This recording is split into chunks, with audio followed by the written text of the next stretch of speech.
مفتی طارق مسعود کے بیانات کے لیے طارق مسعود آفیشیل کو سبسکرائب کریں۔ طارق مسعود آفیشیل۔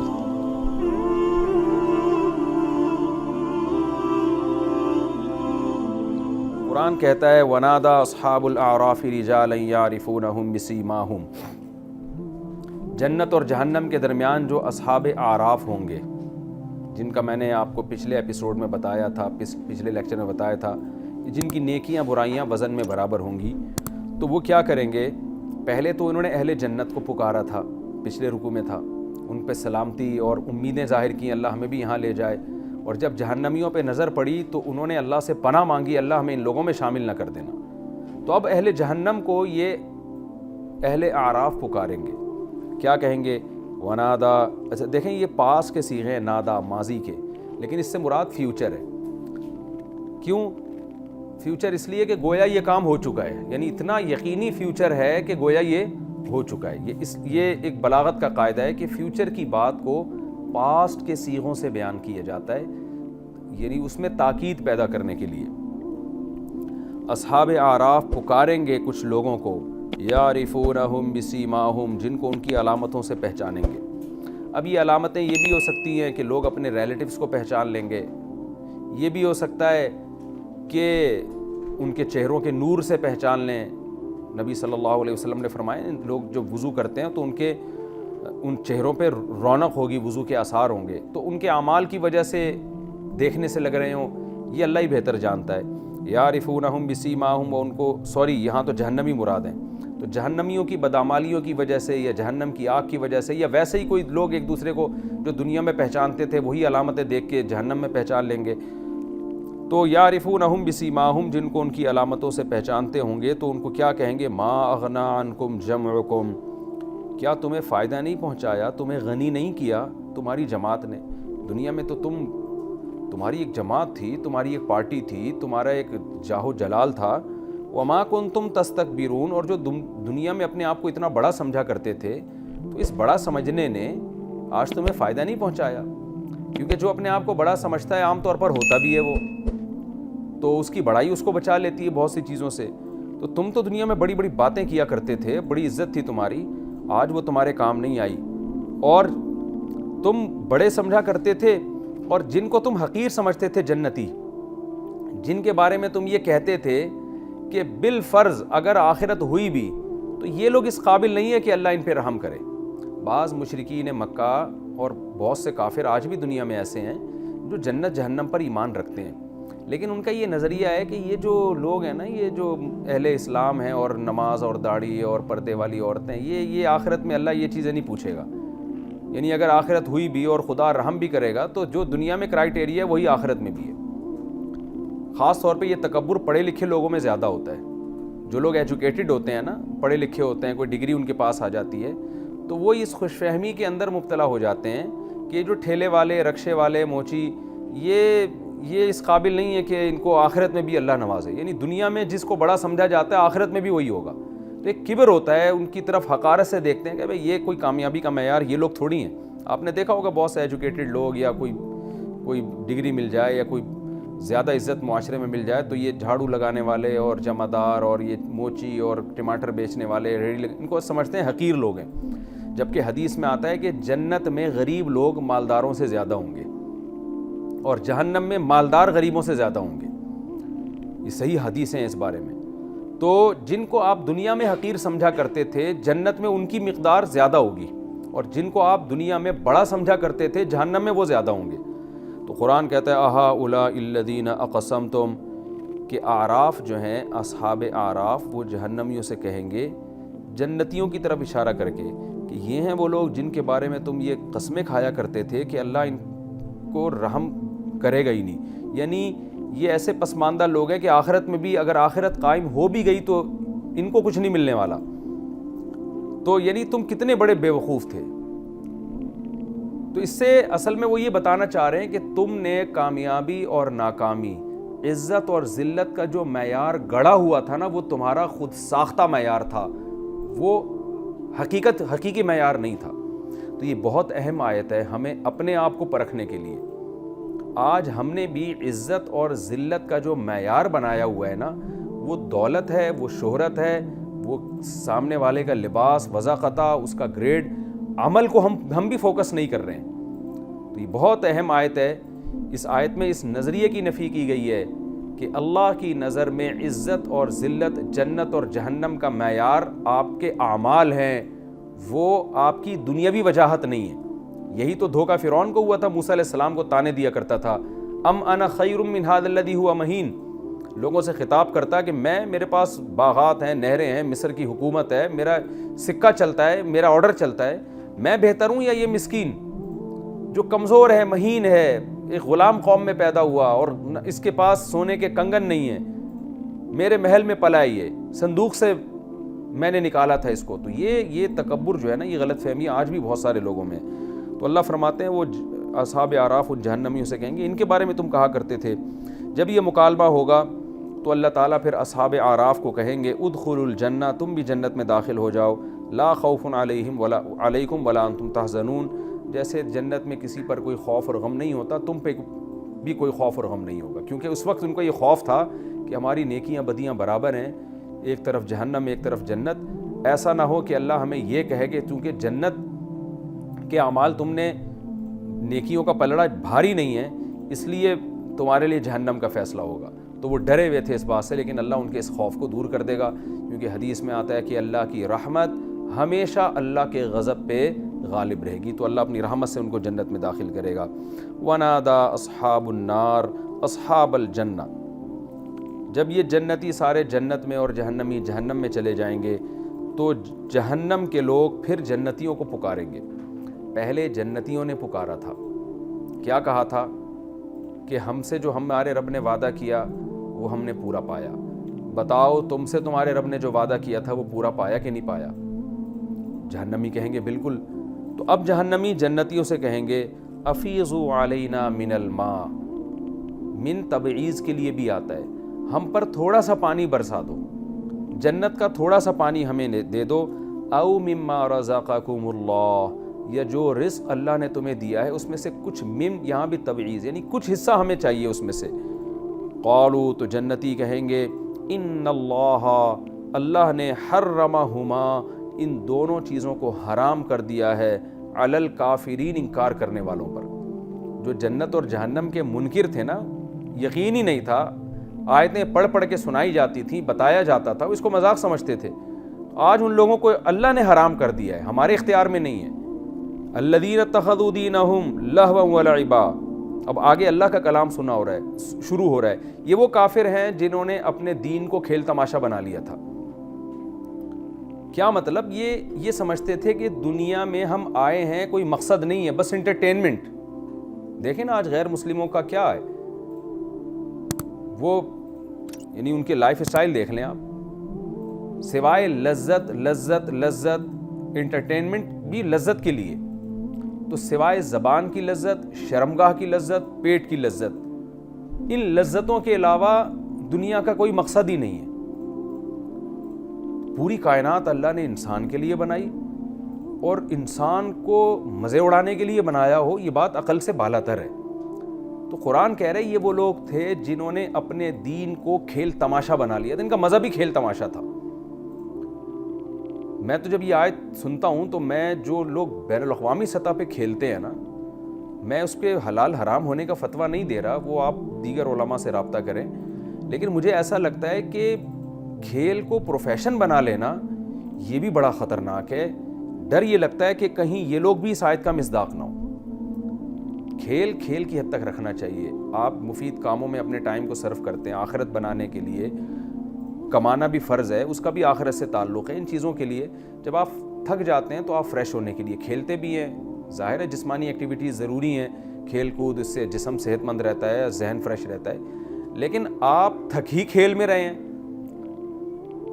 یعنی ایک ہوتا ہے نا کہ آپ ذہنی کام کر کے تھکتے ہیں تو جسمانی کھیل کھیل کے ذہن فریش ہو جاتا ہے، اور ایک ہے آپ تھکتے ہی کھیل میں ہیں، تو کھیل برائے کھیل میں ہی اپنے آپ کو تھکاتے ہیں، پھر اس سے فریش کرنے کے لیے پھر کھیلتے ہیں آپ، تو یہ کیا ہو گیا؟ یعنی یہ کھیل برائے کھیل ہو گیا نا یہ۔ تو اس لیے اس میں دو قسم کے آیتیں، اس آیت کے مصداق میں دو قسم کے لوگ شامل ہیں۔ ایک تو وہ جن کا دنیا کا مقصد لذت برائے لذت، وہ خدا کو بھول چکے ہیں کہ اللہ کے کیا حکام ہیں. ان کے ہاں زنا بھی حلال ہے، ان کے ہاں ہومو سیکچولیٹی بھی حلال ہے، ان کے ہاں ہر وہ چیز جو جسمانی لذت میں رکاوٹ بنے، بشرطے کہ ملک کے قانون کے خلاف نہ ہو. بس وہ ملک کے قانون کو تو اہمیت دیتے ہیں، اللہ کے قانون کو اہمیت نہیں دیتے. تو ہر وہ چیز جو جسمانی لذت میں رکاوٹ ہو اس کو وہ کباب میں ہڈی سمجھ کے اپنے راستے سے ہٹاتے ہیں. یہاں تک کہ اگر وہ روزہ بھی رکھتے ہیں نا تو وہ روزہ بھی اس لیے رکھتے ہیں تاکہ صحت اچھی رہے. صحت اچھی رہے گی تو ہم اور زیادہ لائف کو انجوائے کر سکیں گے. مسلمان جو روزہ رکھتا ہے وہ اس لیے کہ اللہ کا حکم ہے. صحت کا اچھا ہونا ایک ضمنی چیز ہے اس میں، تو اللہ کے آرڈر کی اللہ کے کوئی حیثیت نہیں ہے. تو ایک تو وہ لوگ داخل ہیں جن کا دنیا یعنی جن کا مذہبی کھیل تماشا ہے. دوسرا اس میں وہ لوگ بھی داخل ہیں جو ہیں مذہبی لوگ لیکن انہوں نے مذہب کو بھی ایک انٹرٹینمنٹ کی چیز بنایا ہوا ہے. مذہب بھی نا ایک انٹرٹینمنٹ کی چیز بن چکا ہے. چند رسومات ہیں جن کو مذہب کا نام دیا ہوا ہے. محرم میں الگ قسم کی رسومات ہوں گی جو ہے نا، وہ الگ قسم کی انٹرٹینمنٹ ہے، الگ قسم کے اس میں اپنے ایک انجوائمنٹ ہے. رونا دھونا بھی ایک قسم کا خوب سمجھ لیں انجوائمنٹ کا ایک طریقہ ہوتا ہے کہ رونے دھونے کی مجلسیں ہوں گی، وہ بھی ایک قسم کی انجوائمنٹ ہے. ربیع الاول میں الگ قسم کی ہوں گی، سفر کے میں الگ قسم کی ہوں گی، رجب کے الگ کنڈے پک رہے ہیں، کھا رہے ہیں، پی رہے ہیں، انٹرٹینمنٹ. یہ بھی ایک طرح کی انٹرٹینمنٹ ہی ہے. تو ایک رمضان ہے جو تھوڑا سا بچا ہوا ہے ان چیزوں سے، تو اور اس کو پہ مذہب کا لیبل لگاتے ہیں. آج فلانے کا کھانا ہے، آج فلانے کا کھانا ہے، آج فلانے کا کھانا ہے، آج فلانے کے نام پہ بریانی. تو یہ جو مذہبی لوگوں نے مذہب کی اصل تعلیمات کیا تھی آپ سورہ اعراف میں سن چکے ہیں. سورہ اعراف میں بھی اور سورہ انعام میں بھی، تعالوا اتل ما حرم ربکم علیکم، آؤ ہم تمہیں بتاتے ہیں رب کن چیزوں سے ناراض ہوتا ہے. اللہ کے ساتھ شرک نہ کرو، ماں باپ کے ساتھ اچھا سلوک کرو، یتیموں کا مال نہ کھاؤ، معاہدوں کی خلاف ورزی نہ کرو، اور اس طرح کی جتنی آیتیں ہیں ناپ تول میں کمی نہ کرو، اور نماز کی پابندی ہے، اپنے بچوں کو غربت کے خوف سے قتل نہ کرو، اللہ پہ توکل کرو، ہم تمہیں رزق جیسے ان کو رزق دیتے ہیں تمہیں بھی رزق دیں گے. اس طرح کی جتنی آیتیں ہیں یہ ہے اصل اسلام. تو جو مذہبی لوگ جیسے یہود و نصارہ نے اپنے مذہب میں کچھ رسومات داخل کر لی، کرسمس رہ گئی ہے ان کے مذہب میں، تو ایسے ہی اہل اسلام میں ایک بہت بڑا طبقہ ایسا ہے کہ جن کے لیے مذہب بھی ایک انٹرٹینمنٹ کی چیز بن گئی ہے. اس میں رونا دھونا بھی ہے، اس میں ہنسنا بھی ہے. تو مذہب کی جو اصل تعلیمات تھیں اس کو فالو نہیں کیا جا رہا. تو قرآن کہہ رہا ہے یہ وہ لوگ ہیں جنہوں نے اپنے دین کو کھیل تماشا بنا لیا تھا. کیوں؟ غرتہم الحیات الدنیا، ان کو دنیاوی زندگی نے دھوکے میں ڈال دیا تھا. دنیا کی زیب و زینت دیکھ کے یہ سمجھ بیٹھے تھے کہ یہی دنیا اصل ہے، یہاں سے ہم نے کبھی جانا نہیں ہے. قرآن دنیا کو جگہ جگہ متاع الغرور سے تعبیر کرتا ہے کہ یہ دھوکہ دے دیتی ہے انسان کو. آپ سمجھ رہے ہیں جس حالت میں ابھی ہوں کل بھی اسی کنڈیشن میں ہوں گا، ایسا نہیں ہوتا. بہت تیزی سے ٹائم گزر رہا ہے، کل قیامت کے دن آپ نے اللہ کے سامنے کھڑے ہونا ہے. تو آگے اللہ فرماتے ہیں فَالْيَوْمَ نَنْسَاهُمْ، پس آج ہم ان کو بھلا دیں گے. یہ جہنمی مانگ رہے ہوں گے نا پانی، تو اللہ ان کی پکار نہیں سنے گا. آج ہم ان کو بھلا دیں گے. كَمَا نَسُوا لِقَاءَ يَوْمِهِمْ هَذَا، جیسے کہ انہوں نے اس دن کی ملاقات کو بھلا دیا تھا. ملاقات کو بھلانے میں یہ بھی داخل ہے کہ آپ ان آیتوں پہ غور ہی نہیں کر رہے جو آپ کو یہ بتا رہی ہیں کہ کل تم نے زندہ ہو کے اللہ کے سامنے کھڑے ہونا ہے دوبارہ. وہ آیتیں سننے کے لیے تیار نہیں، آپ ان پہ دلائل سننے کے لیے تیار نہیں. یہ بھی بھلانا ہے. اور یہ بھی بھلانا ہے کہ آپ ان آیتوں پر ایمان تو لے آئے لیکن آخرت آپ نے اپنی زندگی سے نکال دی ہے، اور ان آیتوں میں اب غور کر کے اپنے آپ کو سیدھا کرنے کے لیے تیار نہیں. تو جو جس درجے میں آخرت کو بھولے گا، قیامت میں اللہ بھی اسی درجے میں اس کو بھولے گا. اور بھولنے کا مطلب کیا ہے؟ نظر انداز کر دے گا. کیونکہ میں نے بتایا نا بار بار کہ اللہ انسانوں سے انسانوں کے لب و لہجے میں، انسانوں کے طرز پہ کلام کرتا ہے.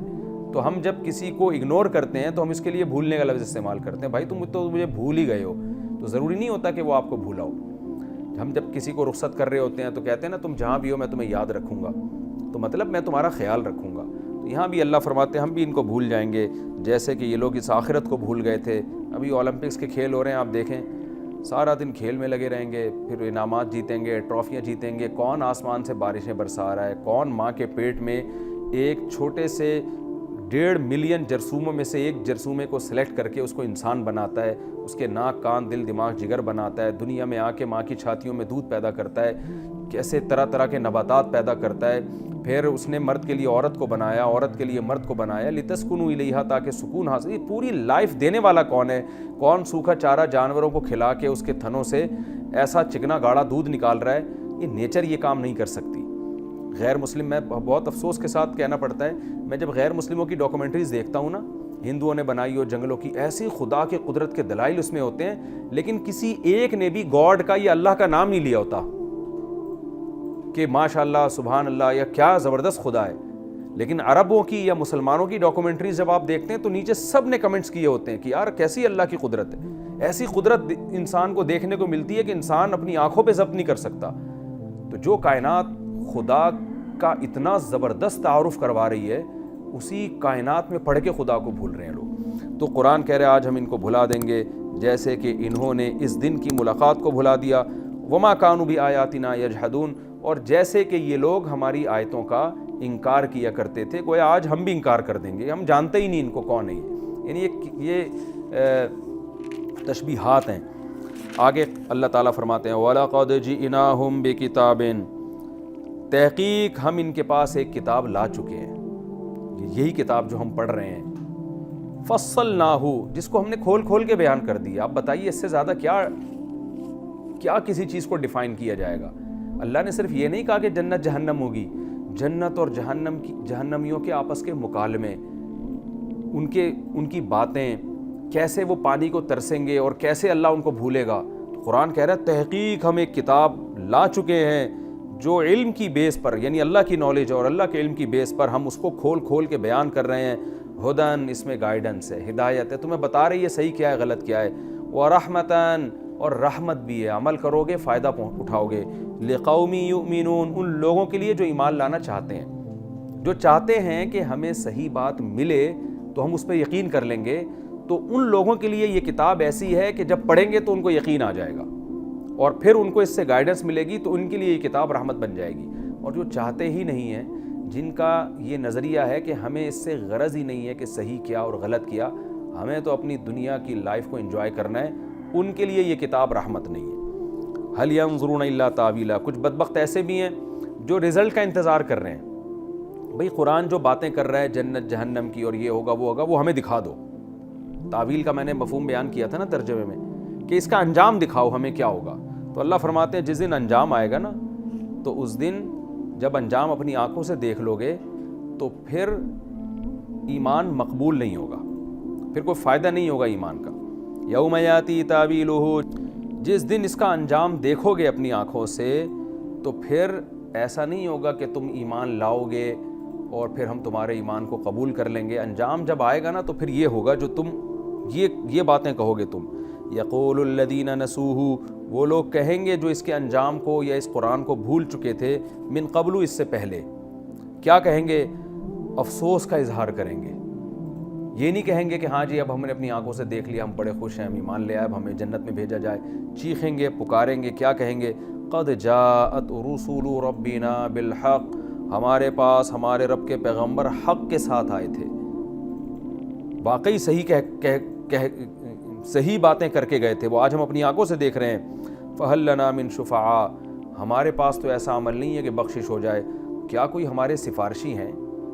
فیشفعوا لنا، جو ہماری سفارش کر لیں، او نردو، یا ایک دفعہ اللہ ہمیں دوبارہ مہلت دے دے، ہم دوبارہ دنیا میں جائیں، فنعمل، پھر ہم وہ عمل کریں، غیر الذی کننا نعمل، اس کا غیر ہو جو ہم دنیا میں کیا کرتے تھے۔ دنیا میں تو کھیل تماشوں میں ہم نے اپنی زندگی برباد کر دی، دنیا میں تو انٹرٹینمنٹ میں زندگی برباد کر دی، تو کیا ہم اس کے علاوہ ہمیں عمل کی مہلت مل سکتی ہے؟ اللہ فرماتے ہیں قد خسروا انفسہم، انہوں نے برباد کر دیا اپنے آپ کو، وضل عنہم ما کانوا یفترون، اور جو جھوٹ یہ گڑھا کرتے تھے وہ جھوٹ بھی آج ان سے گم ہو گیا ہے۔ وہ اکثر مشرکین گڑھا کرتے ہیں کہ یہ ہمارے فلانے دادے اور یہ بت اور یہ جو چیزیں ہمیں سفارش کر کے اللہ کے عذاب سے بچا لیں گی، تو اللہ فرماتے ہیں وہ بھی آج ان سے غائب ہو چکے ہیں۔